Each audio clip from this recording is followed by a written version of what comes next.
Saudara pendengar di segenap penjuru tanah air, selamat bergabung dengan Lumen Indonesia.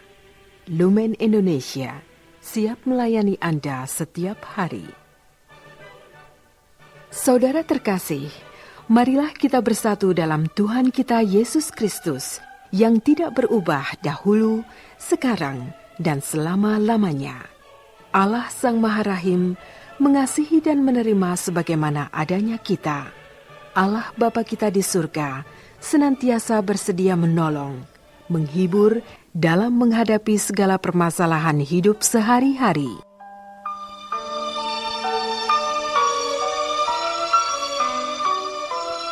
Saudara-saudari, marilah kita mendengarkan renungan dengan judul Tanda dari Surga.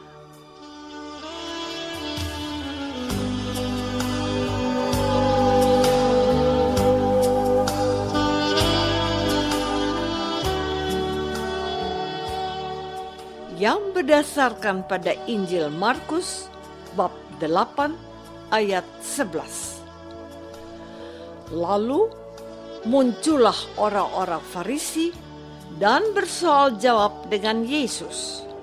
Untuk mencobai Dia, mereka meminta daripadanya suatu tanda dari surga.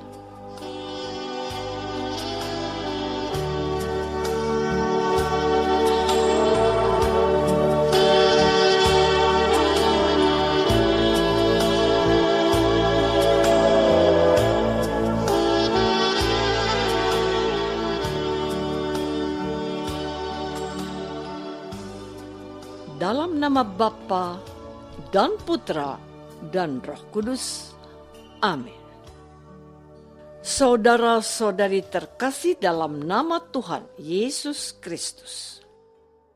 Kalau kita memperhatikan pewartaan gereja sebelumnya, yaitu pada hari Sabtu yang lalu, Tuhan Yesus menggandakan 7 roti dan memberi makan 4.000 orang. Setelah itu, Yesus dan murid-muridnya bertolak ke daerah Dalmanuta. Markus bab 8 ayat 10. Markus lalu mengatakan tiba-tiba hadir orang-orang Farisi dan bersoal jawab dengan Yesus. Tidak dikatakan apa yang menjadi debat kusir di antara mereka. Tetapi menariknya, di ujung percakapan itu, Markus mengatakan, untuk mencobai Dia, mereka meminta daripadanya suatu tanda dari surga. Orang-orang Farisi ini meminta tanda dari Yesus. Untuk apa? Mencobai Dia. Tuhan Yesus merasa aneh dengan orang-orang ini. Dia tidak memberikan tanda apapun untuk mereka. Yesus meninggalkan mereka dan pergi menyeberang ke tepian lain dari danau itu. Saudara-saudari terkasih, perhatikan bahwa Tuhan Yesus mengeluh dalam hatinya karena tindakan orang-orang Farisi yang meminta tanda dari surga kepadanya. Tuhan Yesus tidak hendak melayani permintaan mereka. Untuk apa melayani orang yang degil hatinya dan selalu mencari-cari kesalahan Yesus? Mereka mau mencobai Dia, tetapi mereka salah meminta. Tanda dari surga itu ada di depan mereka. Tanda dari sorga itu adalah Yesus sendiri. Mereka adalah angkatan yang tidak akan dilayaninya. Mereka tidak akan diberi tanda. Untuk apa? Mereka itu adalah orang-orang yang mempunyai mata tetapi tidak melihat. Mereka adalah orang-orang yang bertelinga tetapi tidak mendengar. Mereka itu seperti orang-orang yang tidak punya hati dan tidak berperasaan. Ketika orang berduka, mereka tidak ikut berkabung. Ketika orang berpesta, mereka tidak ikut bernyanyi. Hati mereka telah menjadi beku dan mereka hanya tahu bahwa mereka adalah pemilik kebenaran yang sesungguhnya. Yesus itu siapa? Mereka bukan bertanya, tetapi menolaknya. Saudara-saudari terkasih, perhatikanlah. Tuhan Yesus tidak mau melayani orang-orang Farisi yang terlalu banyak bertanya dan mempersoalkan tentang dirinya. Apapun yang dikerjakan Yesus, yang dikatakan Yesus, semuanya itu tidak menarik minat mereka. Apalagi mengaguminya, lalu mengakuinya sebagai utusan Allah.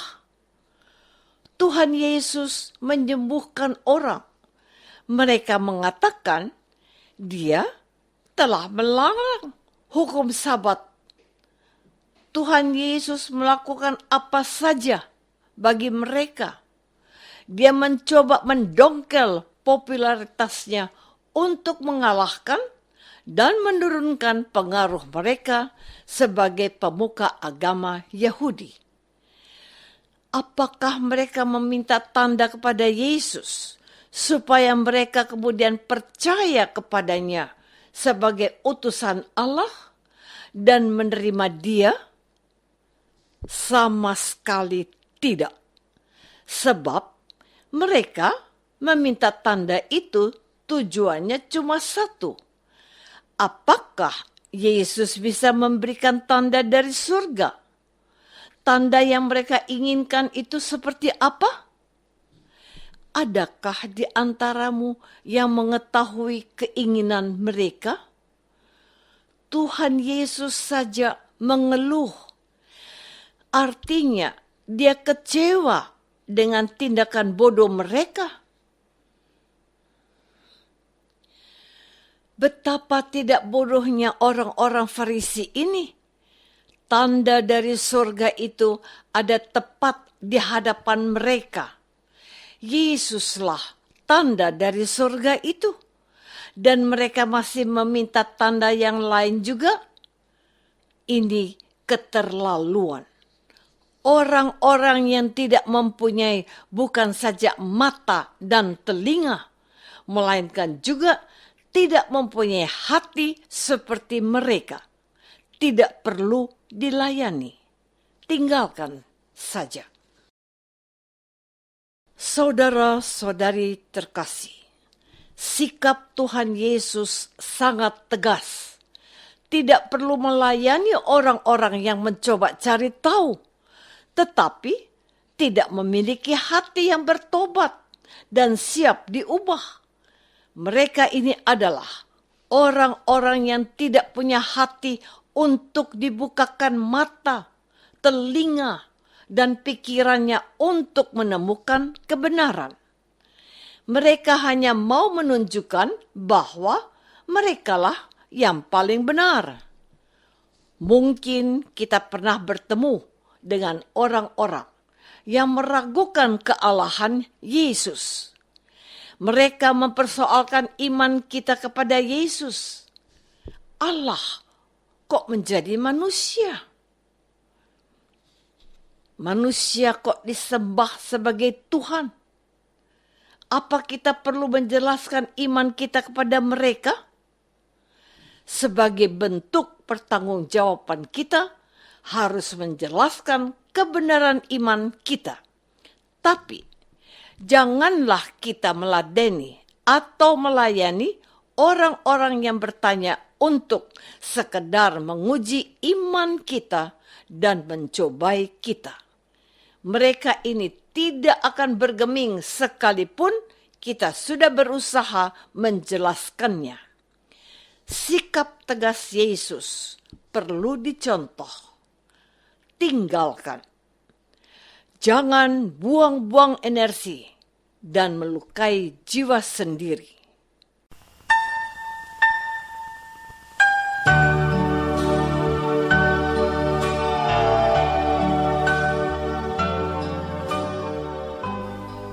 Saudara terkasih, marilah kita masuk dalam saat hening sejenak untuk meresapkan renungan yang baru saja kita dengar bersama dalam kehidupan iman kita masing-masing.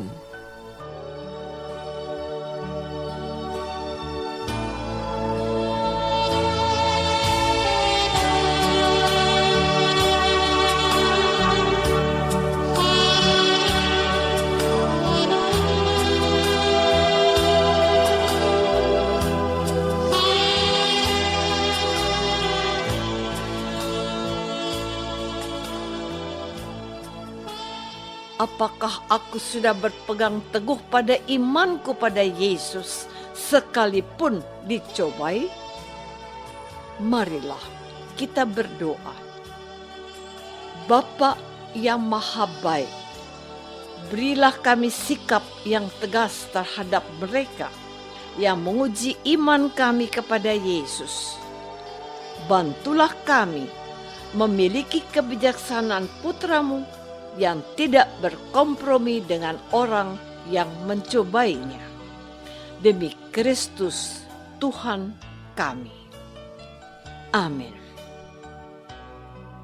Semoga kita semua selalu dinaungi dan dibimbing oleh berkat Allah yang Maha Kuasa. Dalam nama Bapa dan Putra dan Roh Kudus. Amin.